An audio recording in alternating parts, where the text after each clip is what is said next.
Un gusto que siempre esté con nosotros Ana Margarita Martínez.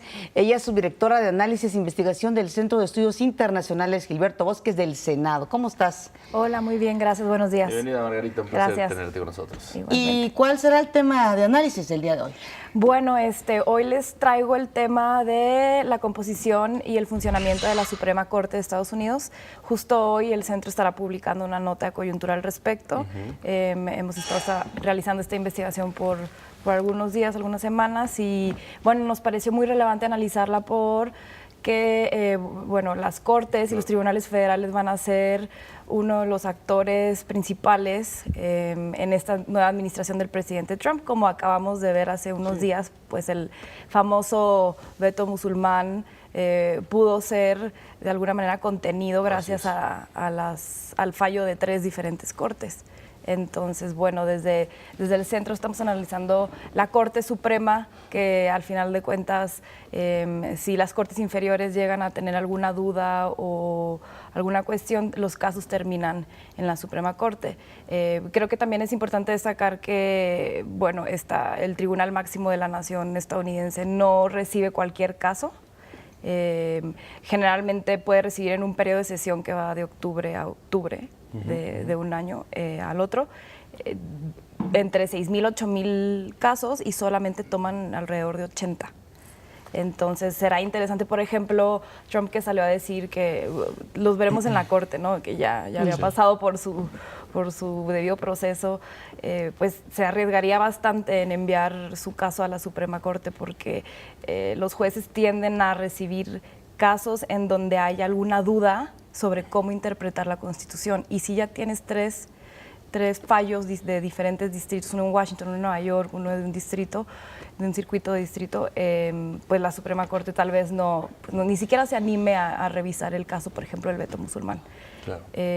También es interesante, estamos viendo la nueva nominación la nominación de al ahora Partido Republicano del juez Neil Gorsuch, que bueno, esta vacante, como quien dice, le había tocado al presidente Obama, y se politizó tanto que los republicanos en el Senado no permitieron ni siquiera considerar la nominación de Obama, que fue el juez Merrick Garland. Claro, sí, no, y además de un perfil súper conservador. A mí me gustaría preguntarte, acabas de tocar los 3 poderes de los Estados Unidos, ¿no? El ejecutivo, el legislativo y el judicial. Sí. ¿Cómo observas esta conjugación y este mecanismo de fuerzas en la actual administración? ¿La ves fuerte, la ves débil, la ves dividida? Y por supuesto, tiene que confluir de tal manera que permitan gobierno, ¿no? Claro.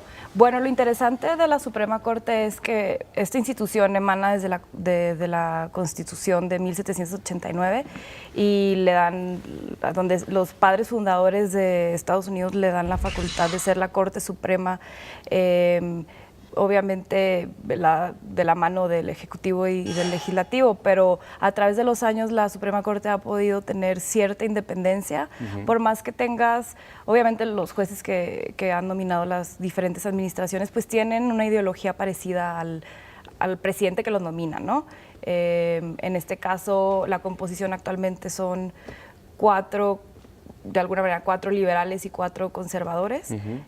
Tienen una vacante, como ya habíamos mencionado, pero es un gran contrapeso al Poder Legislativo y al Poder Ejecutivo, y los jueces, pues bueno, pasan por un veto impresionante. Es gente que tiene una carrera de años, que viene de las élites educativas, de Harvard, Yale, Columbia, casi todos, y por más que tengan una ideología que sea similar a su partido, al presidente que los nomina, pues se basan en la ley. Se juegan mucho, ¿no? Y el Estado de Derecho para Estados Unidos y para las leyes y para los jueces es sumamente importante, porque la Constitución es es el pilar del país, y la Suprema Corte, como quien dice, cuida la Constitución, ¿no? Es decir, hay una real independencia, ¿no? Por parte de los poderes que están constituidos en los Estados Unidos, los 3 poderes, ¿no? Claro, y bueno, en el caso de la Suprema Corte, obviamente, han llegado casos que, pues, de alguna manera se tienen que politizar,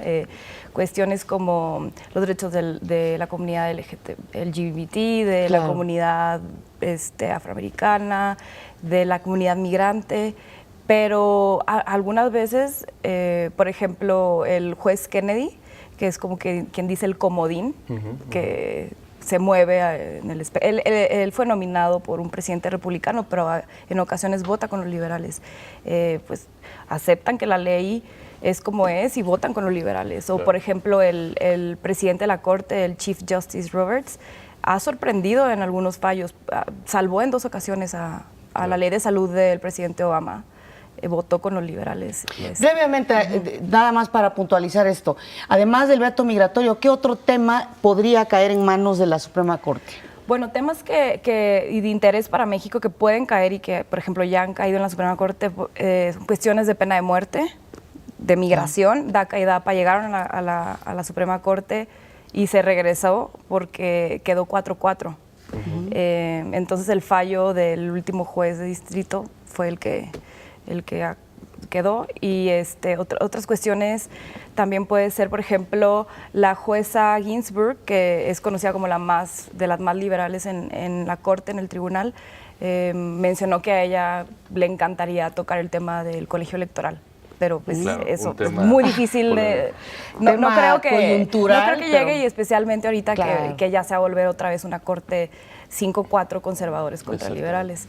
Pero sí hay varios temas de interés y yo creo que de migración va a ser como el más importante. Pues muchísimas gracias, Margarita. Importante hablar sobre este tema para analizar cómo se conforman las instituciones democráticas de Estados Unidos y cómo justamente pueden ser las que frenen ciertas medidas de Donald Trump. Exacto. Muchísimas gracias por estar con nosotros. Un placer como siempre.